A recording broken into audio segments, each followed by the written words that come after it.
Hello दोस्तों, अस्सलाम वालेकुम। Welcome to Urdu media. मज़ीद अच्छी और मालूमाती वीडियोस देखने के लिए हमारा चैनल ज़रूर सब्सक्राइब करें। शुक्रिया। आज मैं आपको बताऊंगा ज़हीन अफराद कैसे होते हैं और इनमें क्या आदत पाई जाती हैं। माहिरीन नफ्सियात ने बता दिया कि आप में भी यही खसूसियात हैं। जानिए। ज़हीन होने की ख्वाहिश हर इंसान की होती है और ज़हीन अफराद को हर कोई पसंद करता है, लेकिन आखिर ऐसी कौन सी खसूसियात हैं जिनसे ज़हीन अफराद की शनाख्त की जा सकती है। माहिरीन का कहना है कि ज़हीन अफराद का खुश होना एक ऐसा अमल है जो अपनी ज़िंदगी में बहुत कम देखा जाता है।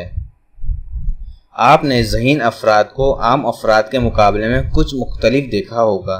इनकी आदतें, चीज़ों को महसूस करने के तरीके, गुफ्तगू वगैरह सब कुछ आम अफराद से मुख्तलिफ होते हैं।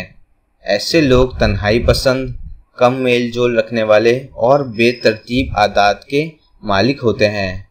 आपने कभी गौर किया होगा ज़हीन अफराद को खुश होने का मौका कम मिलता है, अगरचा एक नहायत कामयाब ज़िंदगी गुजार रहे हों। इनकी ज़िंदगी में कोई कमी ना हो और इन्हें दुनिया की हर नेमत हासिल हो, तब भी आप इन्हें खुश नहीं देखेंगे। इसकी मुख्तलिफ वजूहात हैं।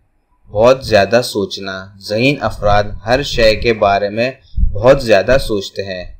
वो मुख्तलिफ खुशगवार और तल्ख वाक़यात को बार बार तज्जिया करते हैं। अपना मुहासबा करना। ज़हीन अफराद अपनी ज़ात के लिए कड़ा मेयार रखते हैं और वो नहायत सख्त असूलों पर अपना मुहासबा करते हैं। दिमागी अमराज का शिकार। हद से ज़्यादा ज़हीन और हसास अफराद अक्सर औकात दिमागी अमराज और उलझनों का शिकार भी हो जाते हैं, जिसमें सबसे आम मर्ज बाइपोलर डिसऑर्डर है। हमारी वीडियो देखने का शुक्रिया। हमारा चैनल सब्सक्राइब करना भूलें। अल्लाह हाफ़िज़।